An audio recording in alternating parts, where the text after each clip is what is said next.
Емисија за земјоделците Допир на природата. Минути за земјоделците. Корисни совети, разговори, совети за земјоделство и производство на храна. Се на едно место, во Допир на природата.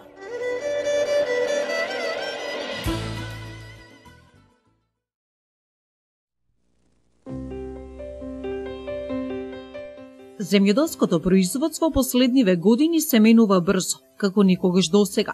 Гранката од економијата, која некогаш го имаше статусот на статична, доживеа експлозија на биотехнолошки иновации, крупни чекори во генетиката, големи промени на пазарот и потреси. Во бројните информации за новите закони, одредби, кредитни линии, субвенции, новите технолошки решенија, начини на одгледување, новите раси, емисијата Допир на природата ќе ви помогне да се снајдете, да го следите развојот и навреме да се адаптирате на новите тенденции. И додека земјоделците овде можат да дојдат до многу нови информации, оние другите пак ќе можат да се информираат за најновите текови во производството на храна, бидејќи ќе успеете со помош на Допир на природата. На средината сме на месец јануари. Лозарите започнаа со резидбата на виновата лоза. На исти ангажмани се подготвуваат и овоштарите во земјава. Драги гледачи, добар ден во најновото издание на емисијата посветена на земјоделството и сите случувања околу неа Допир на природата. И денеска ќе имаме интересни теми во нашите стандардни рубрики. Тука се Агроден, фарма, плодови на земјата, овошјето дар на природата и секако на крај рубриката Интересно. Но затоа потоа подоле во емисијата. Агроден.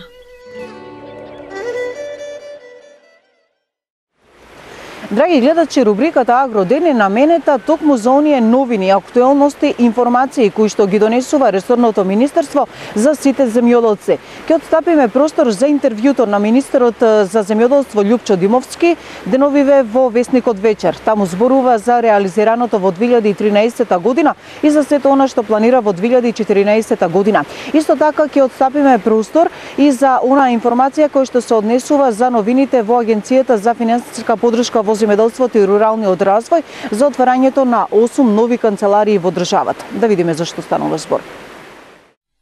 Карактеристично за македонското земјоделство во 2013 година беа осцилациите во производството. Бројот на домашните потрошувачи представува многу мал пазар во однос на вкупната количина земјоделско производство, за кое е потребно да се обезбеди пласма на надворешните пазари, традиционалните каде што македонските земјоделски производи се добро познати, но и на регионалните пазари, односно новите пазари, кон кои ги насочивме активностите за поизразена промоција на нашите потенцијали. Сметам дека во овој правец постигнавме задоволителни резултати, но останува уште многу работа за поагресивно освојување на новите пазари, особено во оние држави каде што не се чувствуваат последиците од кризата. Пазари кои имаат голема апсорбцијска моќ, но и во кои се повеќе се бара квалитет за понудените земјоделски производи. Оттаму воопшто не треба да не изненадува зголемениот извоз на наши производи на пазарот на Руската Федерација или во Кина. Добар пример за тоа е македонското вино, изјави министерот за земјоделство Љупчо Димовски во интервју за вечер. Димовски зборуваше за тоа колку пари за субвенции се предвидени во 2014 година и во која насока ќе биде најмногу насочена поддршката во земјоделството, при што истакна дека мерките на финансиска поддршка на земјоделците се структурирани да овозможат постигнување на клучната цел на економските политики на владата, а тоа е подигање на конкурентноста на македонското земјоделско производство. Потврда за позитивните резултати во таа насока е континуирано зголемениот извоз во последниве години. За реализација на овие цели оваа година продолжува значителната поддршка на секторот и субвенционирање на аграрот со поголем износ од нови 140 милиони евра наменети за земјоделството. Најголем дел од средствата или планираните 115 милиони евра ќе бидат распределени како директни плаќања за поддршка на приходот на македонските земјоделски стопанства, и тоа 60% насочени кон конкурентните и извозно ориентирани земјоделски производи, како што се тутун, зеленчук, овошје, овчарство и козарство, производството на грозје и вино, оризот, органско производство, пчеларство и за воведување на стандарди за квалитет, посочи првиот човек во министерството. Остатокот од директните плаќања според него ќе биде наменет за поддршка на производството на помалку конкурентните, но значајни основни прехранбени производи за населението во Македонија, како што се житните култури, кравјото млеко и поголемиот број на индустријски производи кои без државна поддршка значително би го намалиле обемот на нивното производство. Останатиот дел од средствата наменети за поддршка на земјоделците ќе се реализира преку програмата за рурален развој за кофинансирање на различните инвестиции потребни за модернизација и одржлив развој во земјоделството. Така за нови 10 милиони евра е зголемен износот за поддршка на мерките за рурален развој во однос на изминатата година и сега истиот изнесува 25 милиони евра. Поддршка на инвестициите во земјоделството ќе биде обезбедена и преку ИПАРД програмата во која оваа година значително се подобрени условите за аплицирање, што веќе овозможува многу поголема апсорбција на средствата во однос на изминатиот период. На крајто истакна дека 5-годишната програма за земјоделство и рурален развој за период од 2013 до 2017 година, донесена од страна на владата во октомври 2013 година, е прв документ од овој тип со кој за прв пат за 5 години во детали се дадени насоки како ќе се одвива финансиската поддршка за земјоделците. Практично целото зголемување на средствата за поддршка според него ќе биде насочено кон поддршка на инвестициите на земјоделски стопанства, преработувачките капацитети и особено на подобрување на руралната инфраструктура, комунална, социјална и таа во поддршка на земјоделското производство, особено наводнувањето. Како новитет во програмата се воведува и принципот на добри земјоделски и хигиенски пракси, кои земјоделците треба задолжително да ги исполнат за да може да ги користат средствата за директни плаќања, а се однесуваат на задолжителна хемиска анализа на почвата, правилна употреба на ѓубрива и хемиски средства, соодветна обработка на земјиштето, задолжително користење сертифициран семенски и саден материјал, благосостојба на животните и други аспекти на заштита на животната средина од земјоделски активности.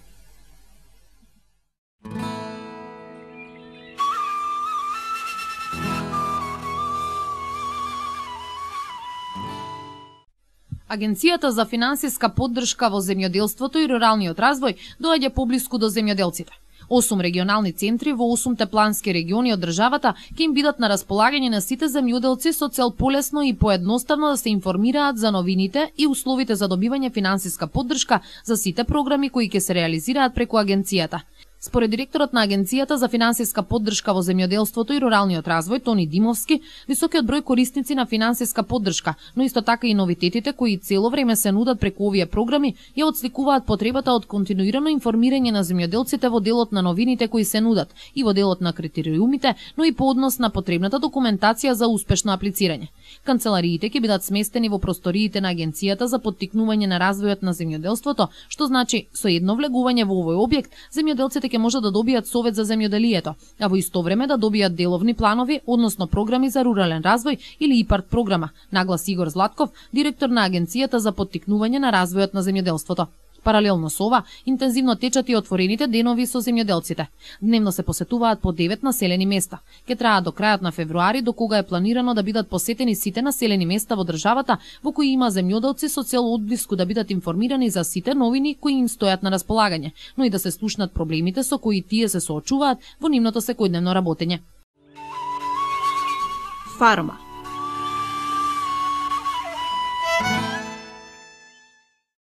Драги земјоделци, во рубриката Фарма ќе отстапиме простор на две интересни теми кои што ги снимавме на терен. Се работи за една интересна област во која што се поголем дел на домаќинства во Кривопаланечко посветуваат поголемо внимание. Се разбира дека ова повеќе се однесува за руралните средини, производството на кози и козарството. Речиси во селата да нема куќа каде што нема одгледување на кози. Ќе проговориме нешто повеќе на оваа тема, а секако ќе отстапиме простор и за 74 годишната баба Милица од Ранковско. Таа ќе ни проговори нешто повеќе за тоа како живее со своите 74 години, со што се занимава и за неа тука можеме да спомнеме дека козарството е една од главните агробизнеси со кои што се занимава, а се разбира тука и растителното производство.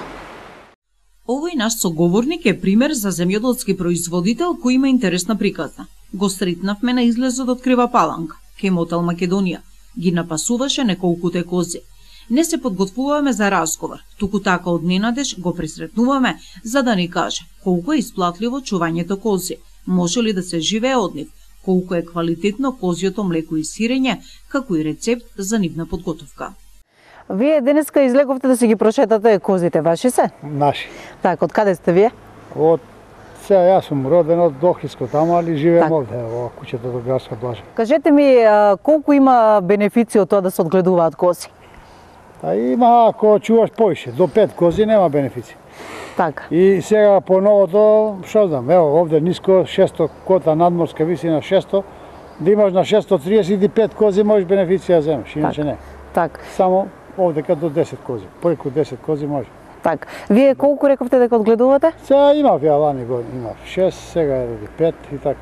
За своји потреби. Така, за што го користите млекото? Нешто продаваме, нешто си правиме урда, сирење за наши лични потреби.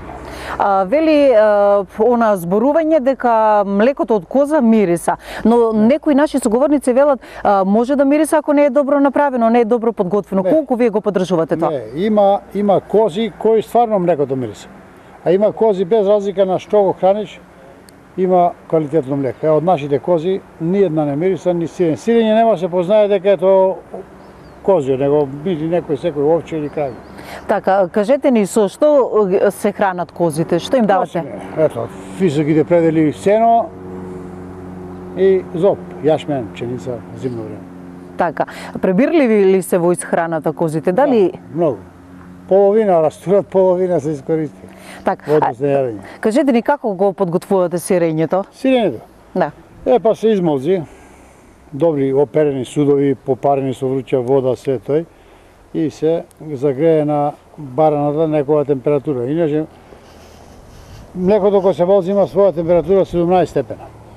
Така да одма може да се кваси за сирењето. Има маја посебна, стои 1 сат, 2 сата најмалку стои, кога си процеди нагоре вода му избие, тогаш викаме дека е готово за цеде. Така. Се тураве на платнена преса, се изцеди и после се притисне и така. После тоа, кога се седи од сат време, се притисне да добие форма, зависно од дебелината, се исечи на калапи, се засоли и се реди у канта за солење, која се одржава и понатаму. Так, колку време ви треба тој процес да го направите сирењето? Дневно мислите? Да, дневно. Видиш, што е пауза. Од 2 сата пауза можеш друго да се работиш, после 2 сата се бавте со на 2 сата со цедењето и калапењето тоа и тоа е околу за 4-5 сати, тоа е една процедура дневно. Така, рековте дека го продавате сирењето, каде го носите? Имате ли претходно некои муштери или на пат? Не, и си доаѓа дома, не сме на пазар нигде, носиле 250 динара по килограм, урда 130 динара, млеко 30 динара литар. Може ли да се живее од козарството? Ако има повише, може, зашто? Ја ако сум пензионер, да не шетам џабе, земем си просек 9000 динари, земем си месечно од нив 300 кила млеко по 30 динара, 9000.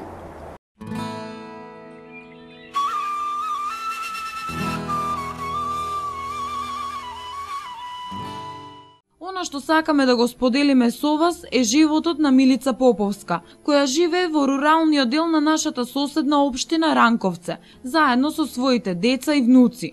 А она што ја издвојува како несекојдневна личност е незината виталност, активност во секојдневните работни обврски и срдечноста која и блика од насмевката на лицето.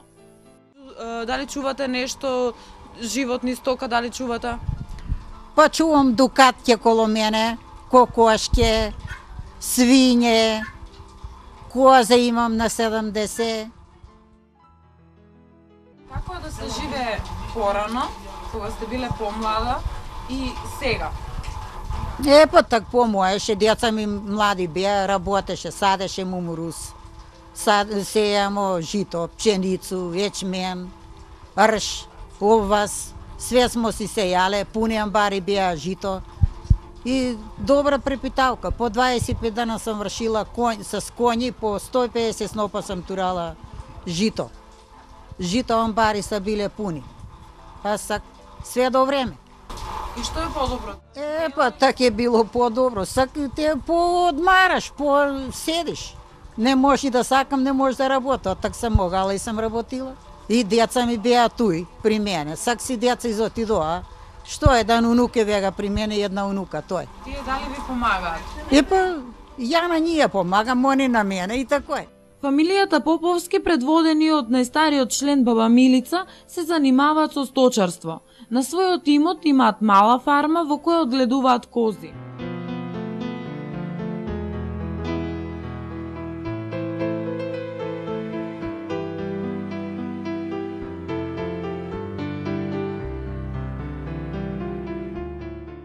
Козарството е нивна примарна дејност од која обезбедуваат екзистенција. Колку кози чувате? На 70 има. А колку мали јаренца имате од козите? Па има 35-6 има. Још не са се окозиле. Пола са окозене, пола не са. Значи тука ги чувате, тука ги храните? Да. Преку зимно време со што ги храните? Па луцерку имамо, косимо си детели, но и си ги ранимо. А дали им давате друго освен луцерка? Па једев сено, турамо ни сламу, турамо ни кад зопчицу, кад како имамо ред.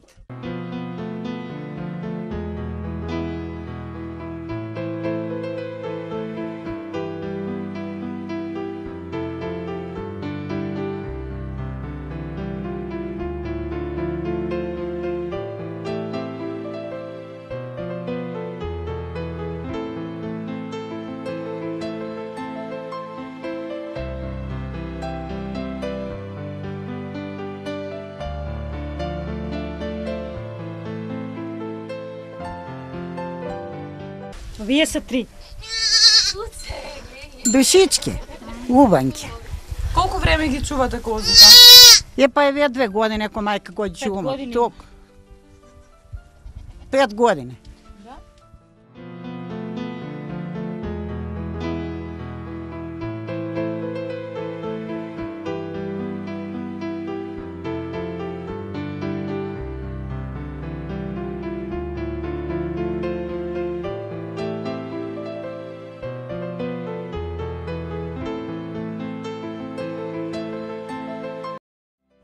Зошто се одлучивте да чувате кози во толков голем број?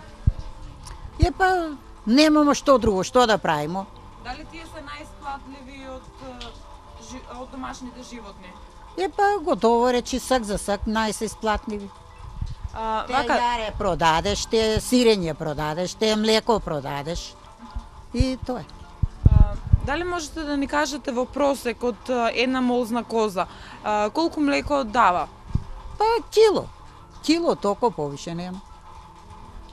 Некоја кило, некоја па нема ни кило, завиди која како си е коза. Но не само тоа, на својот мал имот одгледуваат и други животински видови, а нам неинтересни ни беа оние од родот пилиња, како што баба Милица ги нарекува дукатки.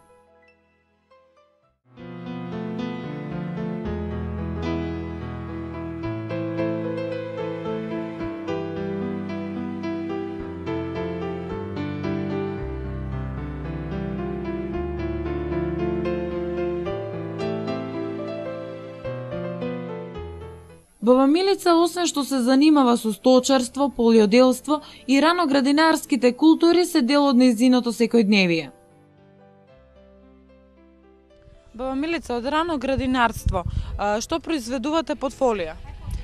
Па имамо сак за сак лук, кромит, спанаќ, марула, имамо све. Па садимо си сак на јесен и сак на пролет имамо за ручање, тоа друго немамо. Дали обработувате некое земјиште за да ги прехраните козите? Па имамо си насеено детелину, луцерку, 1 хектар и пол, и sastoji, kosimo si livade, i sastoji si, te nešto sejemo žito, prepitavku vadimo i od toj ranimo stokото. Plac imamo golem, sadimo si tu i piper, potliđan, carevku, te što kao taj kompir izvadimo, slančogletovu godinu sadimo polovin dekar i to izvadimo nešto. Unuk mi sadi u planinu gore kompiri i tam i do snima država. I to je jedan 3 hektara ali koliko li sadimo tam. Во денешно време имаме се. Навиките за плетење, обработка на волна полека исчезнуваат. Со ведра насмевка на лицето, баба Милица говореше за своите рачни изработки. Тука кај вас заприметивме рачни изработки. Дали вие ги изработувате или овој занајот го имаат наследено вашите внуци и внуки? Па што ќе земја си јалова лега, кој ќе го работи, никој го не работи и тако е. Па слушай, оно младистак не знае да плете, јас сам плела напред, на мои синови сам плела ванеле, што калта и джемпериња на тој време, а сак млади не знае никој да работи да плете, сак си има готово, зашто да се мучи? А дали вие тој занајот им го имате пренесено на вашите внуци? Па зашто да не? Кој може да работи, зашто да не? Дали тие се заинтересирани за тоа како се плете, како се обработува предивото? Па нема сак што ќе, овце не чувамо, нема што да предемо, нема што да плетемо и тоа. А сак си има све купачко. Джемпериња, што калта и ванеле, све си купачко и нема што да плетемо. Животната приказна која баба Милица ни ја раскажа можеби за многумина ќе биде повеќе или помалку интересна. Но пулсот на руралните подрачја и животот на село се диаметрално спротивни од секојдневниот животен ритам, кој е премногу динамичен.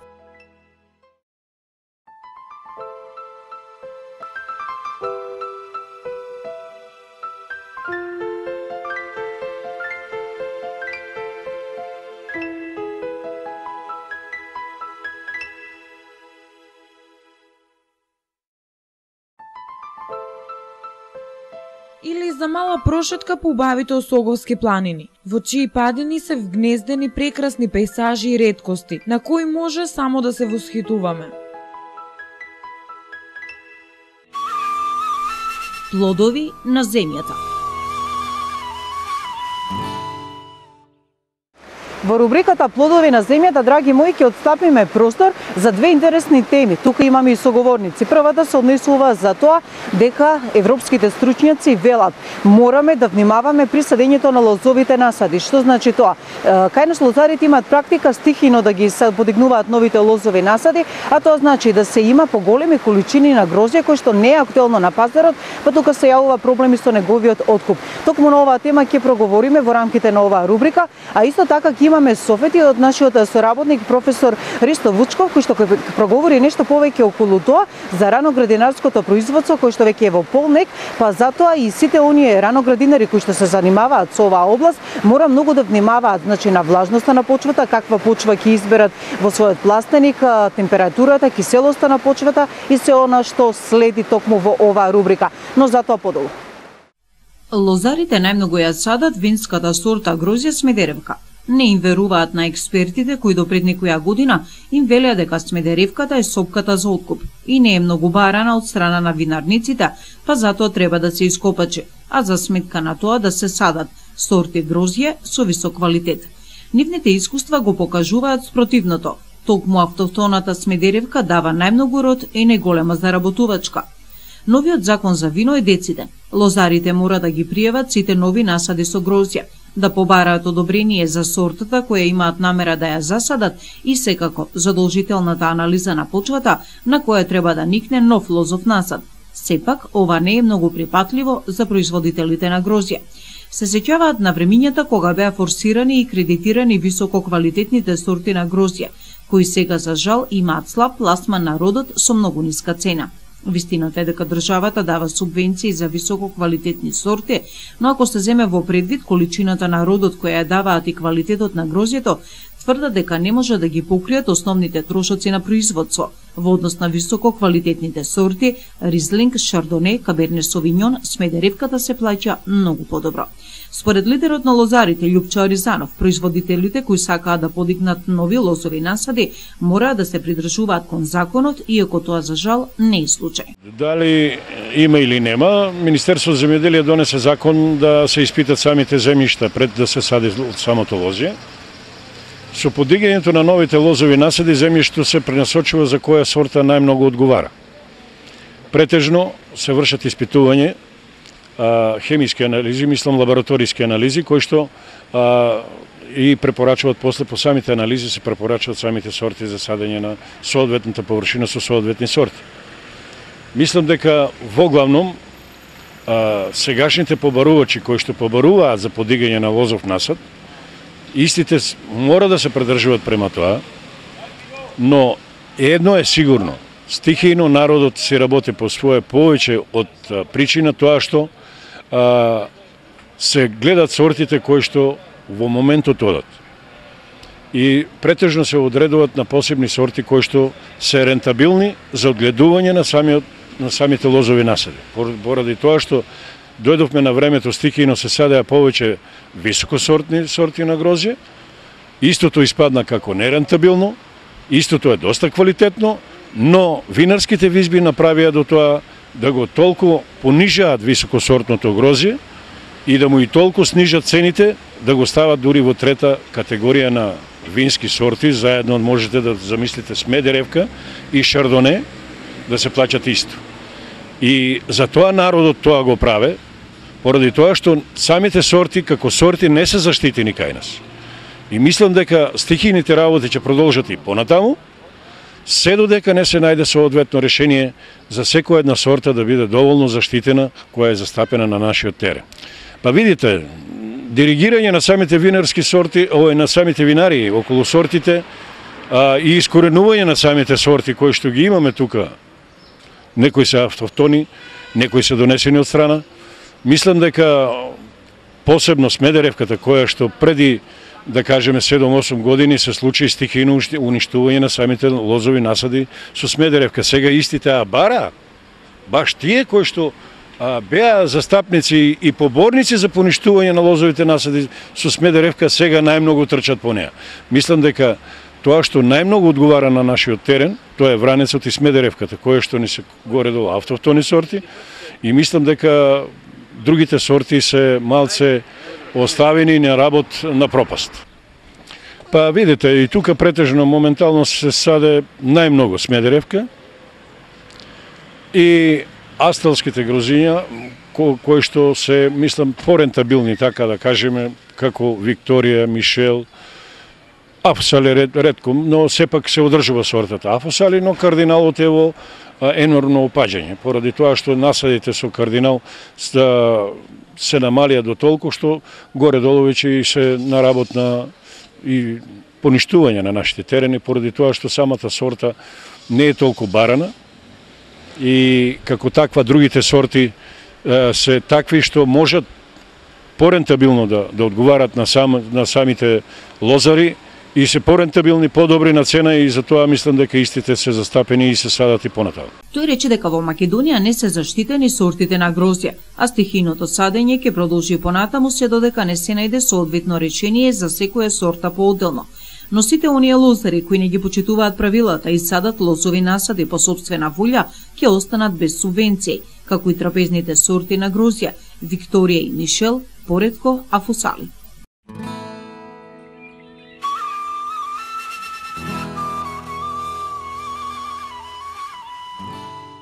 Производството на здрав квалитетен расад е основен предуслов за добивање максимални приноси во поглед на квалитет и квантитет, односно искористување на потенцијалот на одгледуваниот хибрид. Основно правило за производство на здрав расад е обезбедување оптимални услови. Растенијата треба да имаат оптимално осветлување, топлина и влажност, да се избегне прегуста сеидба и претерано ѓубрење, особено со азот, да се избегне предлабога сеидба, да се избегне преголемо залевање, да се избегне добро дренирање на супстратот, да се обезбеди добра вентилација, хемиската заштита по можност да биде превентивна и да отпочне уште при подготвувањето на смеската за производство на расад. Задолжително е вршење на агрохемиска анализа, користење на совети од стручни служби во текот на производството. Голем дел од производители влажуваат многу и на самиот старт губат. Ова недела дојдоа доста голем дел производители, гледате и сами, еве овие растенија. Значи, одредени болести, одредени, трауми, стресови и што ли уште не. И доаѓаат кај мене, точно барајки спас, што и зошто ми се случи тоа и тоа. И токму поводот на таа денешна емисија е да укажеме, посебно за младите производители, на еден значаен фактор кој е од нивни интерес. Значи, секој земјоделски производител мора да свати што е во пластеник, каде што треба да се одгледува расад, нека тоа го свати дека е тоа, компарирајќи, можда не соодветно, гинеколошкото оделение во болниците. Што тоа значи? Значи обезбедување на основните услови во пластеникот. Тоа го збориме да им се вреже во глава на секој земјоделски производител, посебно младите, дека мора да имаат контрола на условите под кои ќе ја стават семката која скапо ја платиле и таа клима која треба да ја створат, треба да има успешно никнење и развој на растенијата. За тоа нешто, младиот земјоделски производител не да земе некој термометар од пазарот таму за 300 денари и да се тоа, да мисли дека има контрола над температурата, но да земе од оние прави, минимални, максимални термометри, каде ќе биде контролирана температурата во пластеникот. И секако и температурата, еве овие се термометри, и температурата во почвата. Со таквото следење на температурите и знаење која е нормална температура, тоа обезбедува еден од условите. Вториот услов е влагата во почвата. Имаме ние инструменти, гледате и сами, еве тоа може да го прикаже камерата, кој укажува која вредност ја имаме по однос на влагата во почвата. Тука сега ќе излезат резултатите од ова мерење. Со еден збор, таквите инструменти се основа за контролирање на условите, кое нешто ќе обуслови нормален раст и развој на младите растенија. Ова е инструмент за pH вредноста во почвата, кој исто така дава контрола на тоа која вредност имаме во почвата, а овде имаме и, гледате и, хигрометар за релативната влажност на воздухот, која е многу значајна работа, посебно за краставиците, каде што ако немаме заситеност на влага над 80%, кај краставиците ќе имаме големи проблеми. На криви краставици и така натаму. Со еден збор, целта на ова наше воведно прво лабораториско видување за ова година е токму сведена да секој земјоделски производител има термометар за следење на температурите, има влагомер за следење на влагата во почвата, да не предозира со влага, да не предозира со температури и температурни амплитуди. И ЕЦ-метрите кои служат за одредување на хранливата вредност, која е веќе стручна работа, за која нешто си е необходно професионален пристап и целосна агрохемиска анализа за хранливите вредности кои ги има растенијата во почвата. Значи, со еден збор, за нормално одгледување на младите растенија, да не доаѓа до такви појави како што доаѓаат луѓе, еве, ова камерата може секако да го даде, да не доаѓа до такви појави, точно нашата препорака е да производителите сватат дека мора да има таков контролен чин на условите во пластеникот. Ние, освен тоа, сакаме да укажеме на една значајна работа точно за хранителниот дел на почвата.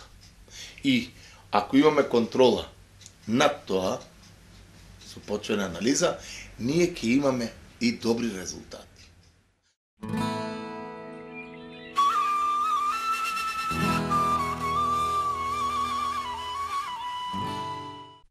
Во производството на зеленчукот главен мотив на производителите и основна цел е секако постигнување на високи и стабилни приноси со извонреден квалитет. Од факторите кои директно влијаат на приносот и квалитетот на зеленчукот, еден од најважните е земјиштето, кое освен што представува подлога за растението, тоест растенијата растат и се развиваат во него, е главен извор на вода и хранливи материи кои се неопходни за раст и развој кои растението ги зема од коренот.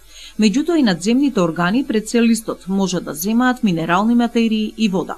Способноста на растенијата да земаат вода и храна преку листот денес во современото производство на зеленчук како на отворен простор, така и во заштитен простор се користи како редовна агротехничка мерка во исхрана на растенијата, односно фолијарна исхрана. Значењето на фолијарната исхрана е пред се што храната аплицирана на ваков начин може да делува брзо, стигнува до хлоропластот каде се одвива процесот на фотосинтеза, а и степенот на искористување на храната внесена на овој начин е многу висок. При ваквата исхрана на зеленчукот се избегнуваат редовните појави кои инаку се јавуваат при исхраната од земјата пред се, антагонизам помеѓу поедини елементи, фиксирање на храната во земјата како и меѓусебно врзување на јоните во форми кои не се достапни на растенијата. Фолијарната исхрана не е ниту пак треба да биде основен или единствен начин на исхрана на растенијата, туку треба да се смета како дополнителна исхрана, односно мерка која овозможува брзо и ефикасно делување поради корекција на исхрана на растенијата. Фолијарното ѓубрење треба да се комбинира со основно ѓубрење како и со прихранување. Кога станува збор за зголемување на трошоците на производство, тие може да се намалат ако фолијарната исхрана се изведува и комбинира со други агротехнички мерки пред сите заедно со апликација на средства за заштита на растенијата. Обично во прскалката се ставаат прво заштитните средства, па дури потоа ѓубривото. Во тој случај при употребата ѓубривото помага при подобро земење на пестицидите од страна на растението и резултира во подобар ефект на препаратите. При интензивно производство на зеленчук и покрај обилното и правилно внесување на состојките во земјиштето, често се јавува недостиг на поедини состојки како последица на неможноста на коренот да зема доволна количина на состојки. Со фолијарната исхрана воглавно се отстрануваат недостатоците на калциум, магнезиум, бор, железо, бакар, манган, молибден, цинк, поредко азот, фосфор и калиум, бидејќи со таква мерка може брзо и квалитетно да се отстрани тој недостаток пред прихраната со состојки во гранули или со прихрана преку системот капка по капка. Некои елементи, например, калциум, железо, бор, се слабо подвижни или речиси неподвижни и многу бавно се транспортираат, така да често доаѓа до појава на недостиг на овие елементи, па за отстранување на овие недостатоци се препорачува исхрана преку листот.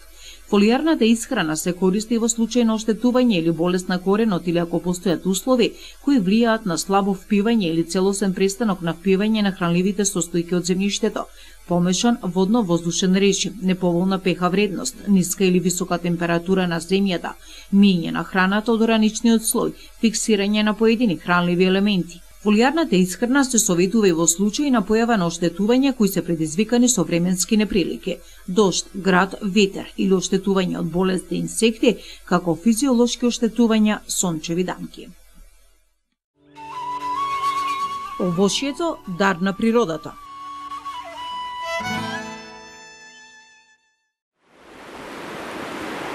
Драги мои, во рубриката Овошјето дар на природата нешто повеќе ќе проговориме за одгледувањето на лешници. Интересен агробизнис кој што е доста исплатлив. Цената постигнува голема висина на пазарите, а се разбира интересот кај земјоделците станува се поголем.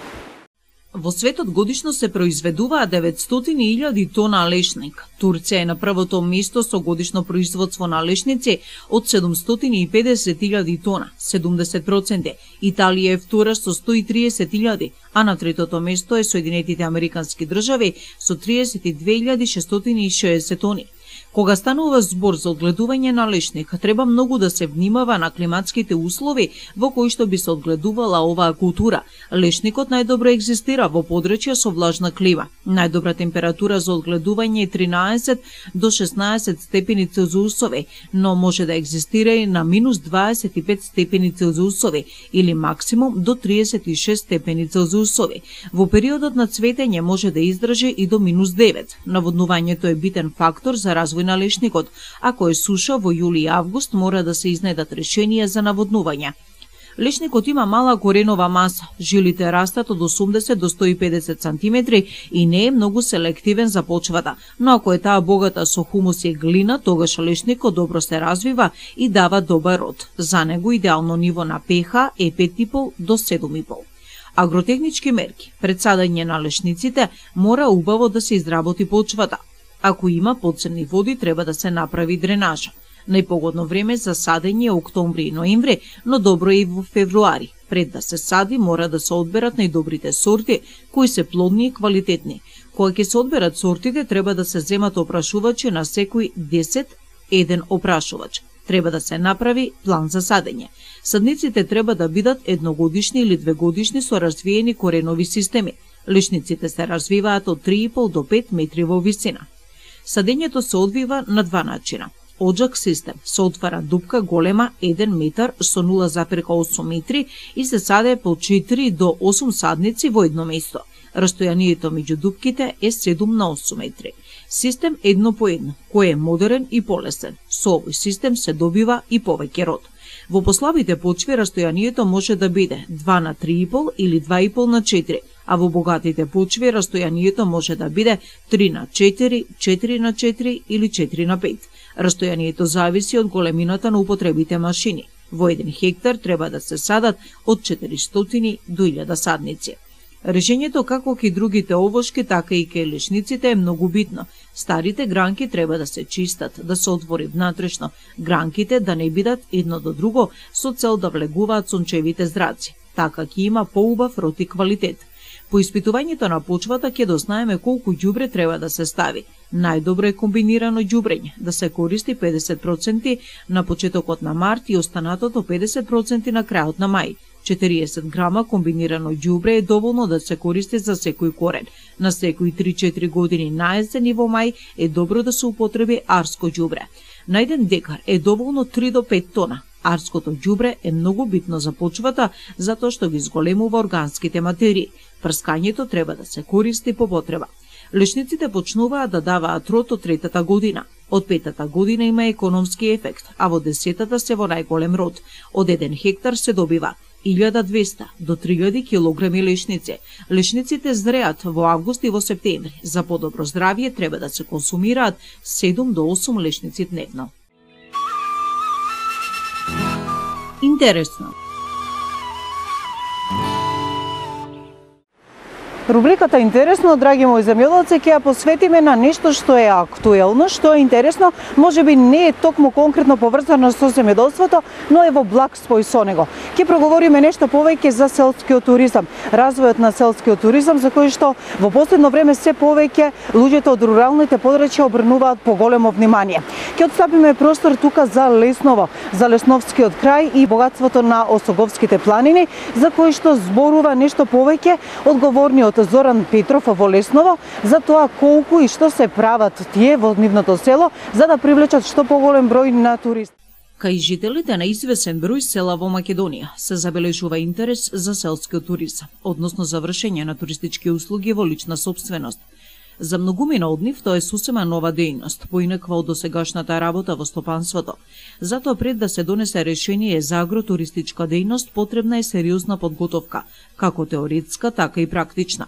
Пристапувајќи кон оцена на можностите за преземање на агротуристичката дејност, треба да се сврти вниманието кон следното: стопанството, карактерот, насоката на формирањето производни гранки, директен контакт со домашните животни, начинот на работа и животот на луѓето, можности за користење на своји прехранбени производи, традиционални селски јадења, животот на село, разнообразност на селските активности, занимања, обичаи и традиции, привлечна атмосфера на малите населени места.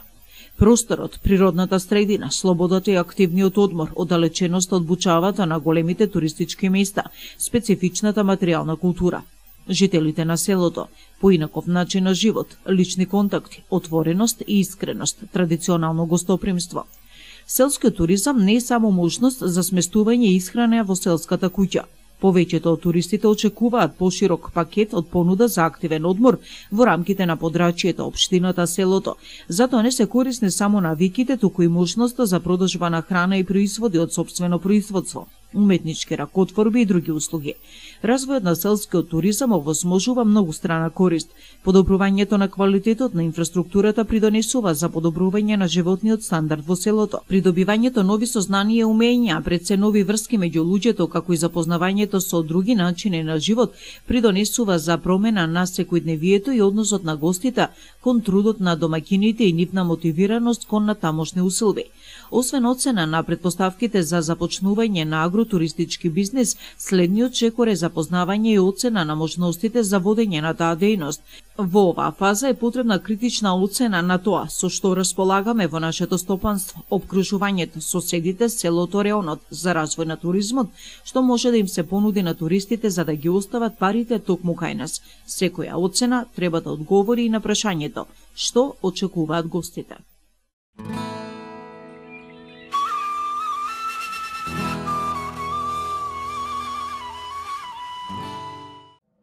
Природните реткости, културното наследство и народната култура се значаен фундамент за развој на алтернативните форми на туризам во Соговието. Регионот располага со богати археолошки наоѓалишта, цркви, манастири, рурални средини со специфична етнологија, народни обичаи и препознатлива богата народна кујна. Овој регион е погоден за развој на следните видови туризам: зимско-спортски, планински, бански и манастирски, со посебен акцент на условите за развој на руралниот туризам. Но за тоа како е моменталната состојба, овде зборува Зоран Петров, раководител на туристички локалитет Лесново.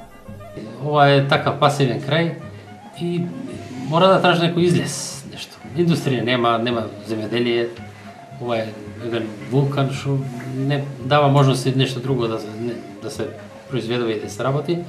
Така да туризмот е една и единствена некој излез, да речам, може да пружи некое нешто подобри услови за жителите тука што се во селото. Во имаме и земјано под концесија, нели како Европска унија има завршено овие објекти. Ние веќе имаме некои брендови што се препознати и гостите што ги бараат. Лесновска препеченица од слива, џанка, тоа е домородена тука сорта, што има насекаде. Тоа е веќе бренд. Некои сладки, некои благи тука што ги има, некои производи што се произведуваат, веќе се испливуваат, например. Тоа се од овие земјоделските производи.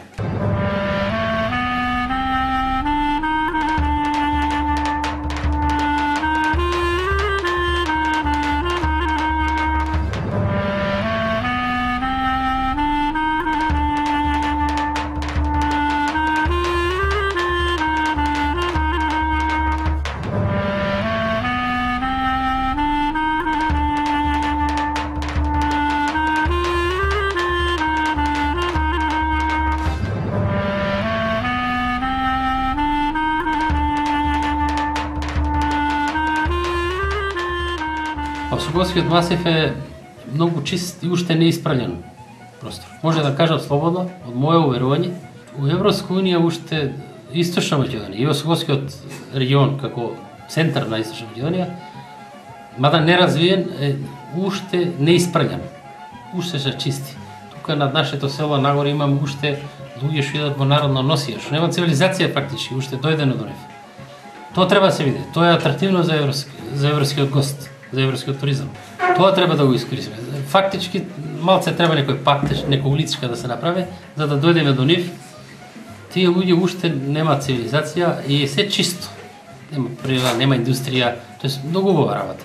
Значи малце треба од општините, малце треба и вака кој што се овие иницијативи меѓугранични помеѓу Бугарија и помеѓу Македонија. Значи убава е некоја иницијатива. Сите ќе имаме доблест, сите ќе имаме добито тоа. Значи да го испласираме, Европа сака чисто нешто, она има све измислено. кафани, оно, нели ресторанти, тоа веќе не е интересно. Сите имат ова нешто чисто, еве кој ние што правиме да пласираме оваа храна. Кај мене и ден денеска е бренд, немам јас званична кујна или кувар, кај мене бабите од 80-90 години уште готват. И денеска ако дојде некој гост, ќе го јадат тоа јадење што го прават старите жени. На стар традиционален начин што го имат готвено пред 50 години, пред 40, пред 60. Така да тоа се пласира и тоа ни е целта на нас. Да обновиме, да не се забораве старата традиција и стариот начин на готвење на, еве сега популарно речено ова slow food, бавна храна. Ние тоа го имаме и го правиме тоа со години. Само да не го забораваме, да си го сочуваме и да ги обучиме младите домаќинки, жени, нели, нешто да земат од бабите и етете го бренда. Само по себе.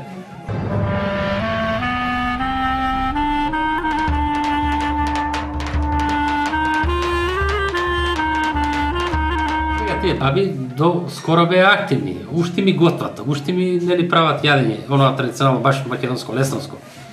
Али веќе не изнеможуваат. Затоа почињеме вие младите невести, да ги речам, да се учат, да го сочуваме. И мелена сол да прават, нели, традиционално на камен да го вртат, не онака на млин електричен или на кафе. Тоа е веќе друго нешто. И овие суканите работи, значи се е у целта да сочуваме нешто што е убаво. Селото Лесново, кое има околу 40 на жители, лежи точно во централниот дел на кратерот, наречен Лесновски, според името на самото село, на околу 900 метри надморска височина. Всушност, поради таквата уникатна положба во однос на истакнатата вулканска купа и кратерот, селото е многу интересно и надалеку познато. Заради прекрасната уникатна природа и културно-историските и духовните вредности, интересот за посета на Лесново е се поголем, како од домашните, така и од странските туристи. Гостите што ми доаѓаат, имам од цел свет, од Австралија, од Нов Зеланд, значи од Шведска, од секаде, најкрајните земји, од Јапонија, са ми чести гости. Значи, таа храна што ја форсирам, ќе ја скратам, не е доволно до ова село. Значи, ги форсирам и другите села околу мене, да произведуваат и да пласират. И со тоа ги провоцирам да почнат, мотивиране или да ги провоцирам, да почнат да си работат. Еви другите села што се по Соговието, кај Пониква навре. Тие се многу убави села, со малце жители. Али бренд, да јадеш, например, јамешки компер. Тоа е многу убава работа. Или друго некој село по што е препознатливо, нели Лесново е препознатливо, Лесновско јадење или јаре. Другите села, секој си има свој флуид и своја убавина. Туризмот се испаѓа некаде на 7 години. Ја го веќе испливано имам некаде 5-6 години, уште една година ми така како испит ми да го положам. Значи, ние го веќе имаме испливано, туризмот е напорен, али ќе се исплати. Понудата е голема, примамлива и интересна, затоа посетете го овој одличен спој на природни, културно-историски и духовни вредности во секој период од годината. И верувајте, ќе имате прекрасен, незаборавен впечаток.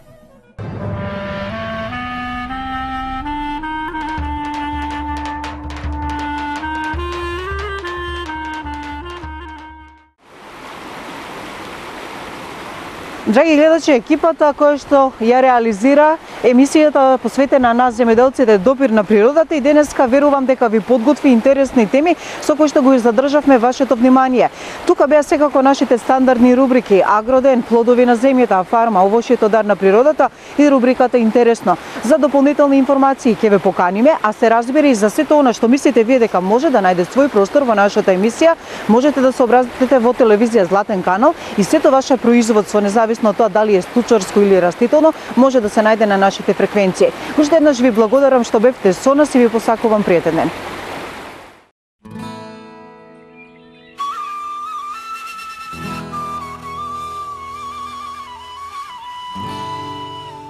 Емисија за земјоделците допир на природата.